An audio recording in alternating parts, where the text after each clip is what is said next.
Who would think that we came to live in Israel, and the place that everybody thought that would be the best place for all the Jews to live in and a safe place, and look what happened to Keith and I.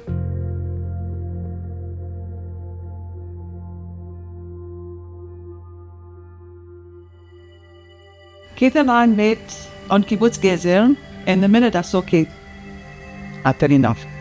I wasn't even 19 years old. Keith is an American. He came when he was 21 years to live in Israel. He's a very gentle, quiet, loving. He talks with his eyes. He doesn't have to say much. And he loves people and he loves to talk. And it was just special. Keith and I were living on Kibbutz Kfar Aza for more than 40 years. Our days, in the morning we went to work. At the beginning when we arrived there, I worked with the children, and I always worked with the children as a kindergarten teacher. Keith decided to study to be occupational therapy. He worked for a couple of years and then he became a rep, teaching doctors about medicine.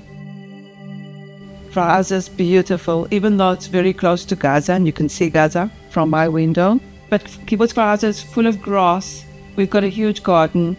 We've got like 13 trees, orange, grapefruit and pomegranate, and lots of trees outside. A beautiful garden that I love. Just like going to look at the trees and see what grew today and wait for it to be ready.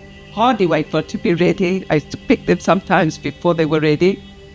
And lots of friends. And my children were happy. And I would love my life to go back to what it was.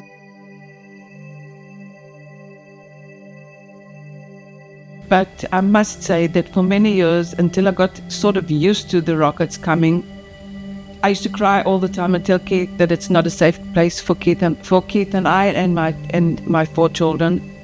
And he said, "Don't worry, it's going to get quiet, it's going to get quiet." And he really believed that. But I used to spend nights waiting for them to come and trying to protect my kids. What happened on the 7th was at 6:30 in the morning, there was an alarm, and we didn't think that anything will be special because we're used to it. So Keith and I ran. We didn't even close the door and close the window. We just hid ourselves next to the wall, and we said, okay, we're going to go out in a second like we always do. And that's what I did. After 2 alarms, Keith and I just left that little shelter, and on the way from our window we could see the rockets all over Israel. We heard the whistles, and because Kfar Aza is so close, you feel like your house is moving. And then there was another alarm, and Keith and I found ourselves sitting inside the shelter while Keith locked the window and locked the door after we heard that there's terrorists on the kibbutz, and we heard them shooting, and then we heard the shooting come close to the house, and then walking inside next to the door with their steps and their shouting like it was a party for them. And then my daughter Shir wrote to us, "You're the strongest people in earth." And that minute that I heard that, it just was like a knife into my heart, saying something really bad is happening. I was in a complete and utterly shock, not in my body. But I took that sentence with me to Gaza, and it did give me comfort to think that my daughter thinks that we are the strongest people in earth, because we're not. But she wanted us to be.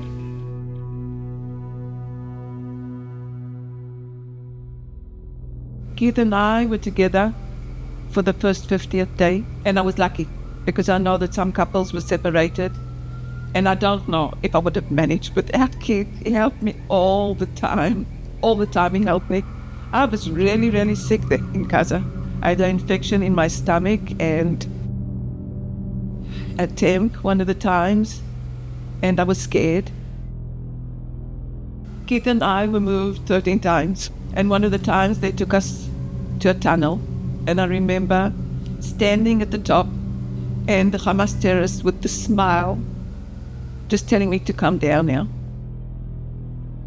It was very dark and moist, and I couldn't breathe. When we arrived to a little place, it's like an arch that's open, and there were 3 mattresses there, no running water at all. It's like going to the bathroom in a bucket. And at the beginning, we felt a bit lucky because we could talk a little bit, because we weren't allowed to talk most of the time, or even whisper in most of the times that we were there. So we spoke a little bit with the little bit of the energy that we still had. And then we found ourselves just lying on the mattress and trying to figure out how to breathe. We didn't have hardly any food, and there was water that ran out many hours ago. And the terrorists just left us there because it wasn't nice for them, because there was no oxygen there.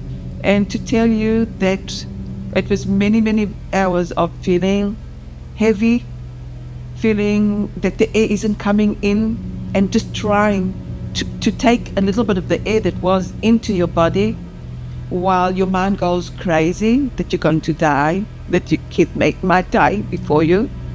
And I used to say to myself all the time, just please God, let me die before Kate, or just let me die quickly, because you don't know how you're going to die, if you're going to die slowly and what you're going to feel.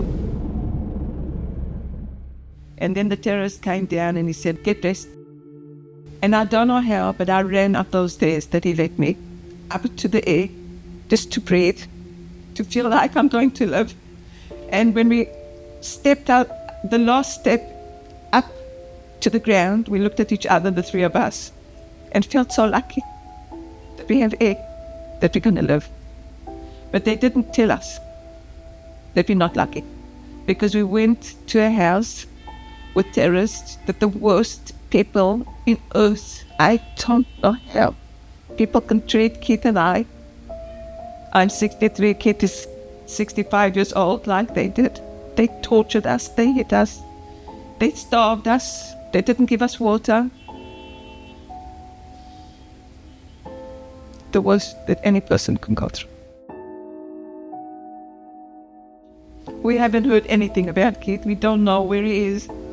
I just pray that he's not alone, that he's got somebody, one of the hostages at least, with him, to comfort him, to help him. I don't feel strong at all, but I do feel that I've got so much strength to stand up and scream and shout. I'm talking for Keith, and I'm talking for them, for the girls that I was with, and all the people, the hostages that are still there. I'm talking for the 6 hostages that were killed here, that was killed in such a brutal way. And he's not here to tell what he went through, but I am. I was in the same tunnels with the same monsters that treated me like dirt. So I'm talking for them, because we need them out. What they're going through is the most cruelest thing in earth. And you know what? I want to tell you that the most cruelest thing is that everybody knows what they're going through, and the world is just keeping quiet. And my kid, that's 65 years old, should not be there, lying on a mattress just like a rug. Keith and I are peacemakers, and we want good for the whole world. We want good for people in Israel that can't go back to their houses and are scared of what's happening. And I want good for the good people that live in Gaza. When I think about the mothers having babies in tents, it breaks my heart. Somebody needs to wake up, and this world needs to be a better world. The leaders of the world have been chosen. And I don't know what they're talking about and what they're doing, because what's happening there is beyond